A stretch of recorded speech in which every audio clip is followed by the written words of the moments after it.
Alors,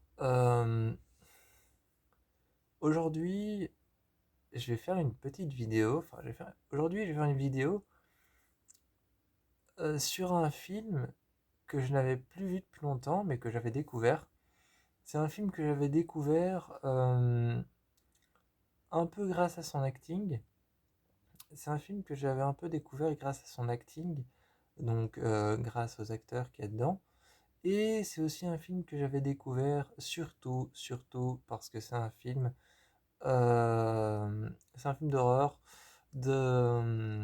d'asile. Et j'adore les films d'horreur d'asile. J'adore les films d'horreur qui se passent dans les asiles, en tout cas dans les hôpitaux psychiatriques. Tout ce qui se passe dans les hôpitaux psychiatriques, dans les asiles, dans les asiliums, eh bien j'adore ça. C'est un petit peu un petit peu mon dada. C'est un petit peu la crème chantilly sur ce que vous voulez. Bref, vous voyez ce que je veux dire. C'est un petit peu vraiment mon trip. Pour moi, en fait, pour moi, regarder un film d'horreur dans un asile psychiatrique ou tout simplement même dans un hôpital, c'est aussi fun que de s'amuser avec de la chantilly. Hein. On a déjà tous fait ça. On a déjà tous fait ça. Pour moi, c'est aussi fun que s'amuser avec une bouteille de chantilly voilà. Bref. Bref. Euh, Aujourd'hui, on va parler du film d'horreur réalisé par L'Exorcisme d'Emily Rose, qui est un film d'horreur que j'ai adoré.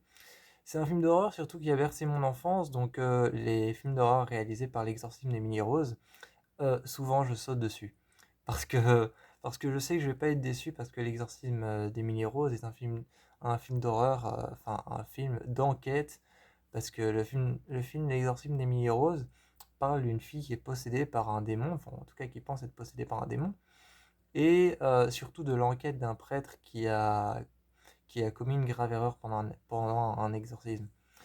Et donc généralement les films d'horreur par ce film, eh bien je les trouve assez bien.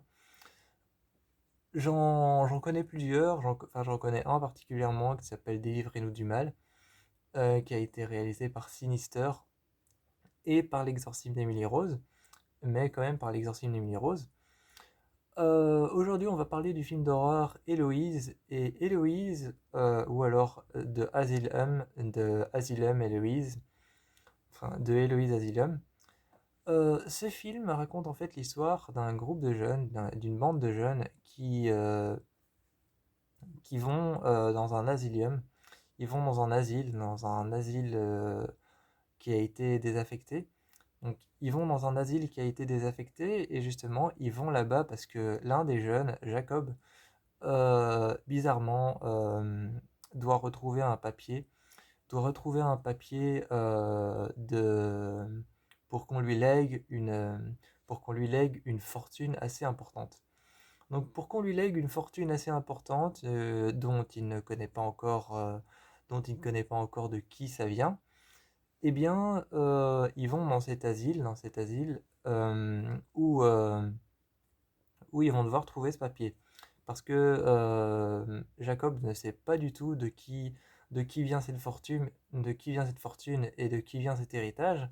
Et ils vont devoir aller dans un asile désaffecté pour pouvoir trouver le papier parce que il s'avère que le papier serait peut-être là-bas. Et en étant là-bas, ils vont être ils vont être sujets à des événements étranges et découvrir d'étranges choses sur leur passé. Des choses étranges et horribles qui plus est. Le film de Héloïse Asylum, c'est un de mes préférés. C'est un de mes préférés, je trouve qu'il est génial. C'est un film d'horreur sur lequel on passe par beaucoup d'émotions. On passe par beaucoup d'émotions. Il y a, il y a vraiment des scènes de suspense par lesquelles on passe un moment, ils sont tous dans dans une grande salle des archives et ils cherchent et il y a plein de dossiers. Enfin, c'est pas une salle des archives avec des immenses armoires. C'est une salle des archives avec des petits meubles et il cherche, et dans ces petits meubles, en fait, il y a des longs tiroirs avec des dossiers, des dossiers, des dossiers, et il cherche partout dans tous les dossiers.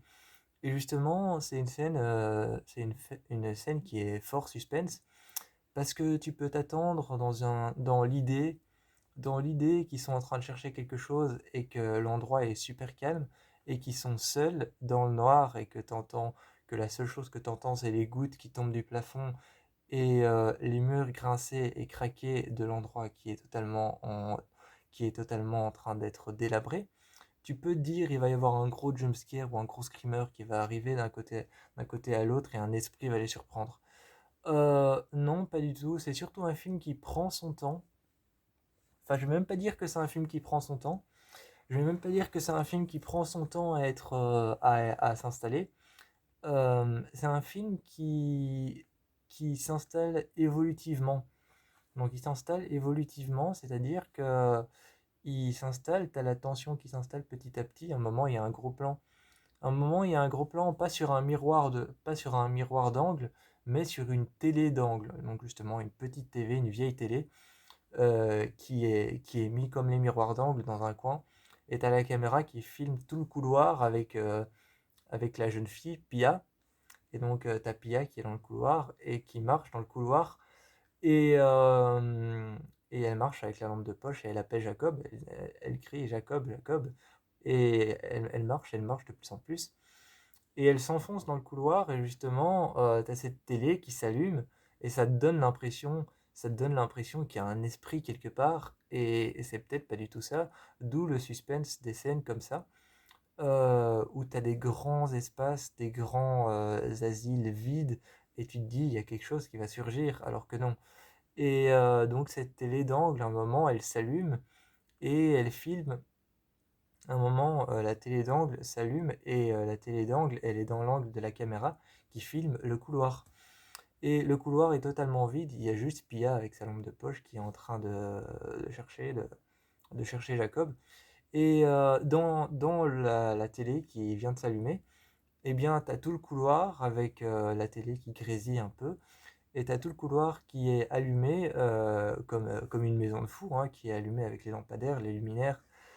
Et tu as plein de docteurs qui se déplacent, donc dans l'écran de la télé qui est censé filmer le couloir, tu as ce même couloir avec plein de docteurs qui se déplacent, avec des infirmières, des infirmières avec des patients dans des chaises roulantes et des personnes avec des dossiers. Voilà, t'as plein de trucs comme ça qui te donnent l'impression de quelque chose. Et en fait, c'est un film qui joue souvent sur le faux semblant.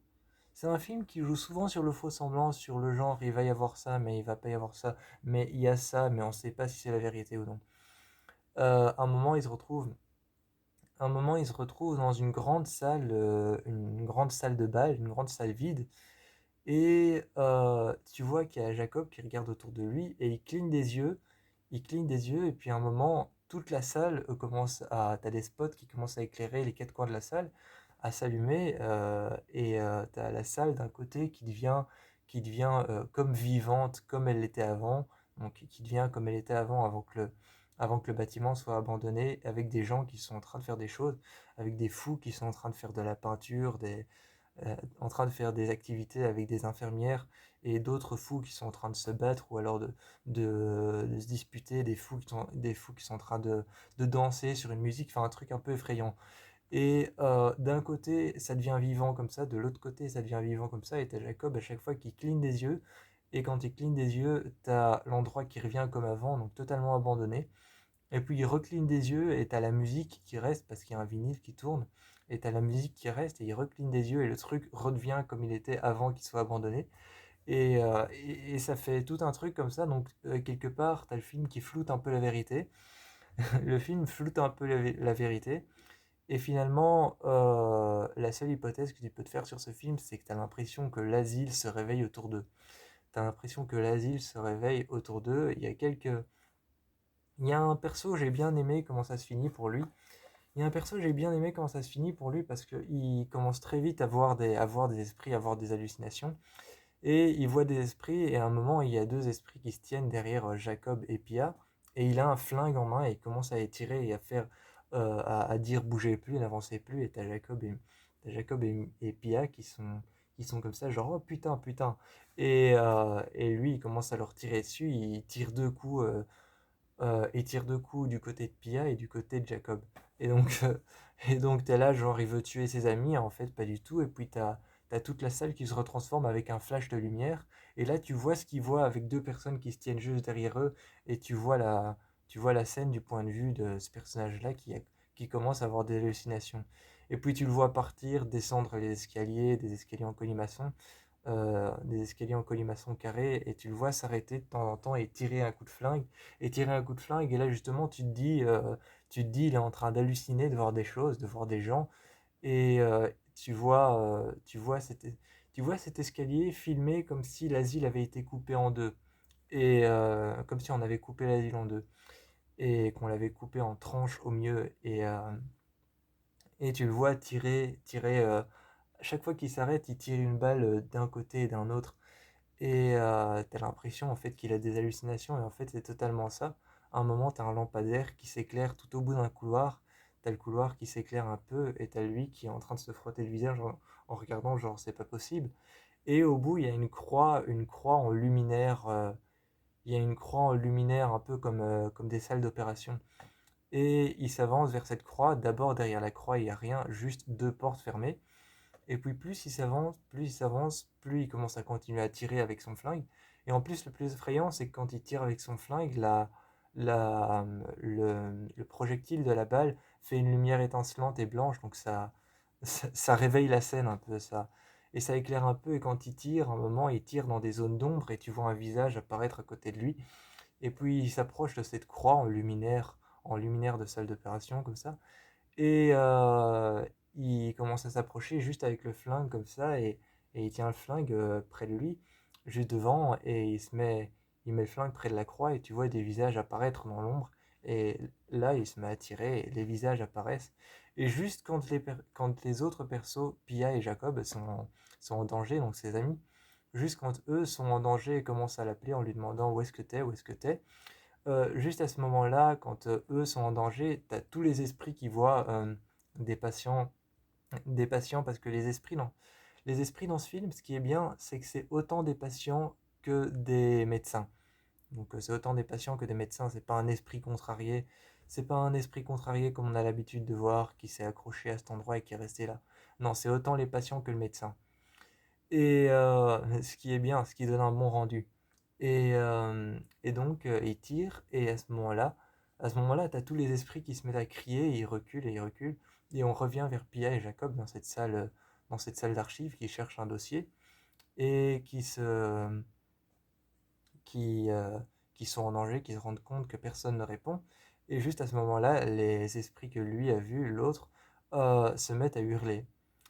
Et puis ils se retrouvent dans une salle totalement vide, et il y a de l'eau qui commence à couler, mais tu te demandes d'où cette eau peut couler. Peut-être que c'était une cave, on sait pas trop, mais c'est toujours très mystérieux. Et tu as de l'eau qui se met à couler, à tomber d'un seul coup sec, et tu te demandes d'où ça vient. Et, euh, et puis à un moment, tu as l'eau qui coule en cascade, comme ça, en chute d'eau. Et d'une chute d'eau, tu as un sac qui tombe, un sac assez grand pour pouvoir y mettre une personne, un cadavre, donc un sac de morgue. Et t'as juste le sac qui coule, mais qui reste figé, tendu, comme s'il y avait quelque chose à l'intérieur et qu'il était fermé. Genre le sac ne s'ouvre pas, il se retourne pas, rien. Il reste tendu, et il flotte avec l'eau. Et tu vois lui qui évite le sac, et finalement il regarde le sac bouger. Et t'as le sac qui cogne contre quelque chose, et là il s'ouvre, et on voit un cadavre avec une femme avec les yeux grands ouverts.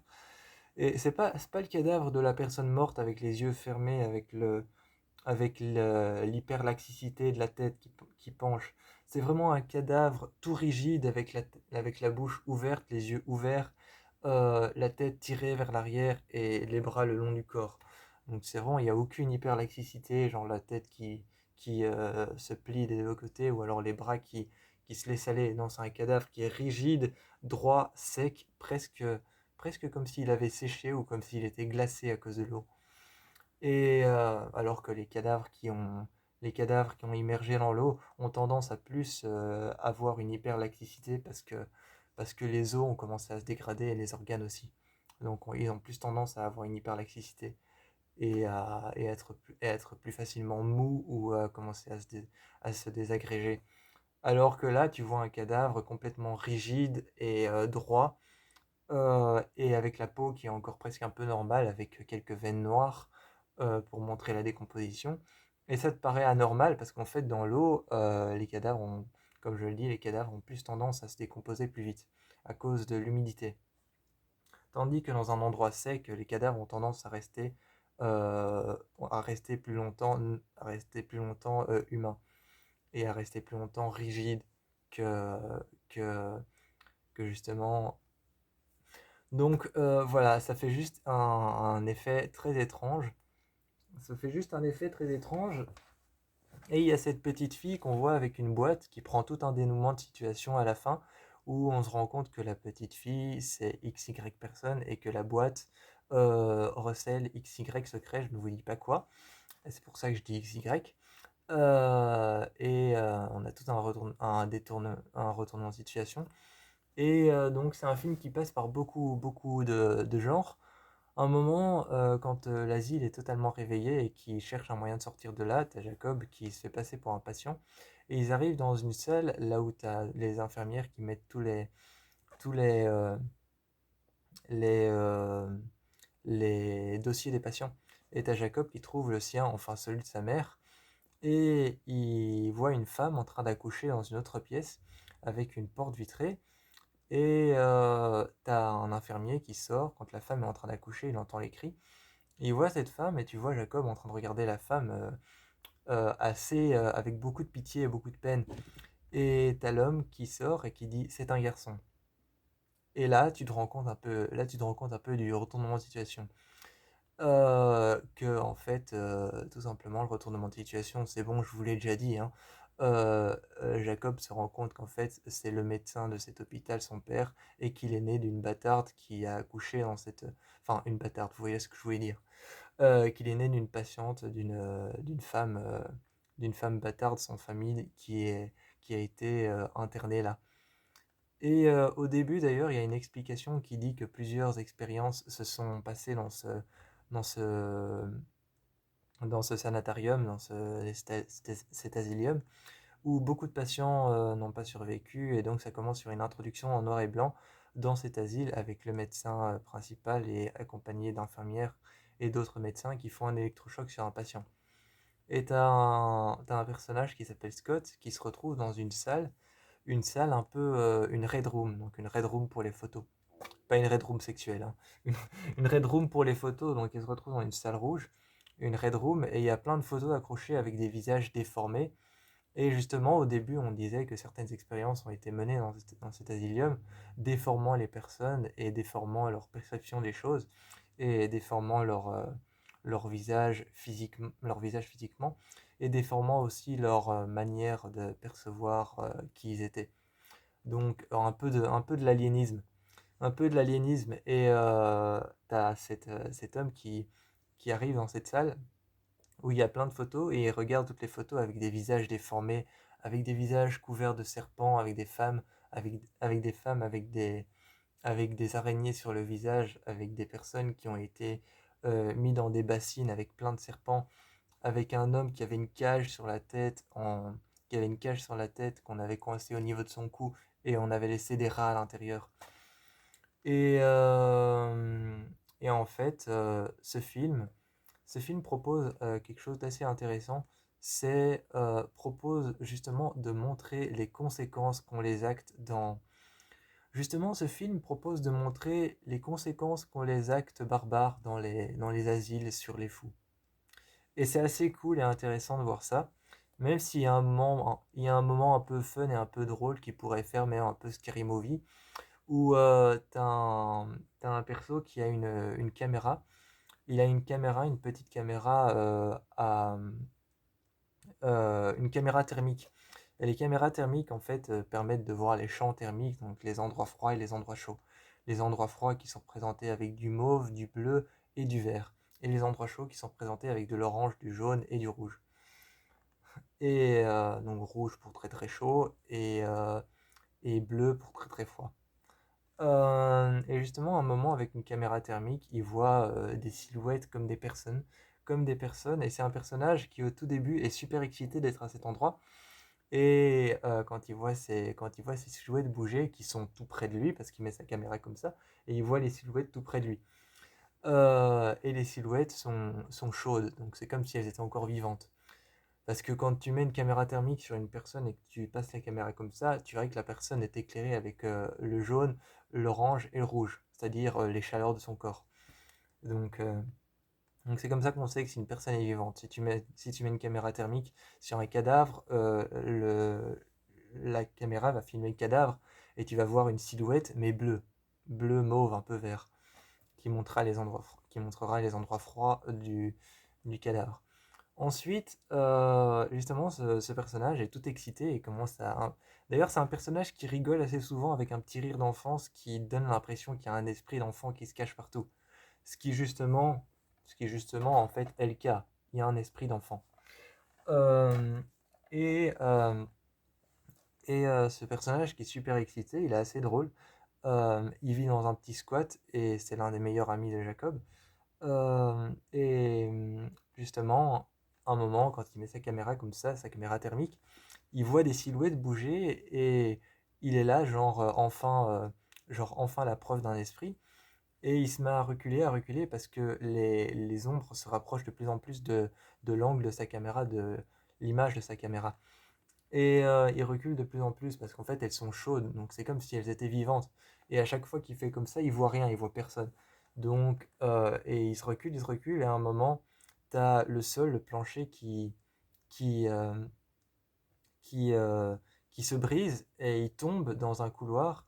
Et tu vois les couloirs qui sont éclairés comme avant, comme les anciennes, comme les anciennes hôpitaux psychiatriques. Et il tombe juste à travers deux murs, il tombe et puis il atterrit sur un brancard, sur une chaise roulante, non, sur un brancard, sur une civière, pardon. Une civière roulante comme dans les hôpitaux psychiatriques. Avec deux personnes qui poussent la civière roulante et qui poussent la civière. Et lui qui est là et qui les regarde en disant qu'est-ce qui s'est passé. Mais il est juste tombé sur la civière et il regarde ses bras et il est déjà attaché.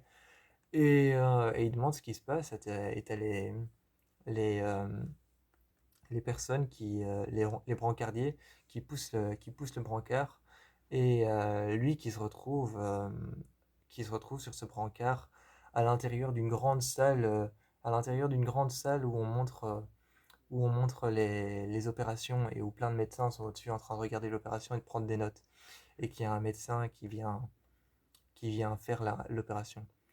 Et justement, il meurt et quelques minutes après, quelques minutes après, on retrouve son cadavre. Je vous dis pas comment il meurt.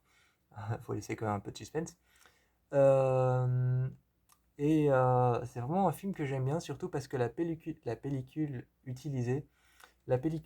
utilisée pour montrer l'aspect vivant de l'asilium est plutôt intéressante.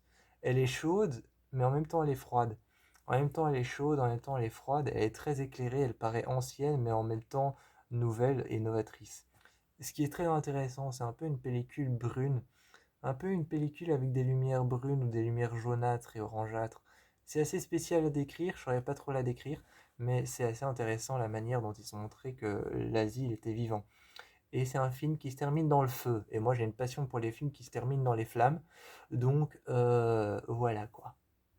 Je vous encourage à 100% à aller voir The Eloise Asylum.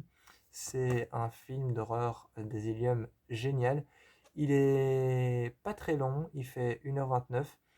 Il fait 1h29 et en plus la maison de Jacob est assez flippante. Et au début il y a un événement assez étrange qui se passe dans sa maison. Au début, il y a un événement assez étrange qui se passe dans sa maison. Il trouve un scalpel. Donc tu te dis genre l'asilium est déjà arrivé à sa maison. Et il trouve un scalpel dans sa maison avec du sang dessus et du sang par terre. Comme si on avait coupé quelqu'un, mais il trouve aucun cadavre dans sa maison. Et il arrive devant un miroir et il met le scalpel au bord de son cou et il regarde dans le miroir et t'as un homme, on sait pas qui c'est peut-être lui qui lui a légué cette fortune, et qui le regarde en souriant avec le scalpel comme lui le tient. Et donc tu te dis, il y a peut-être déjà des esprits qui rôdent dans sa maison. Bref, je vous encourage à 100% à aller voir ce film, il est juste génial. De Héloïse Asilium. D'ailleurs, moi, petite fun fact, ma mère s'appelle Virginie, mais son deuxième nom c'est Héloïse. Voilà. Voilà, ma mère s'appelle Virginie, son deuxième nom c'est Héloïse. Elle aime bien les films d'horreur comme moi, mais je lui ai jamais proposé de regarder un film d'horreur qui avait son nom.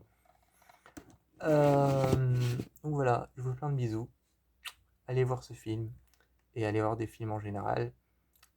Regardez le film Héloïse, c'est un bon film d'asile. Il y en a plein d'autres dont je parlerai peut-être, mais surtout celui-là, il vaut 100%. Il vaut 100% comme tous les autres, mais surtout celui-là.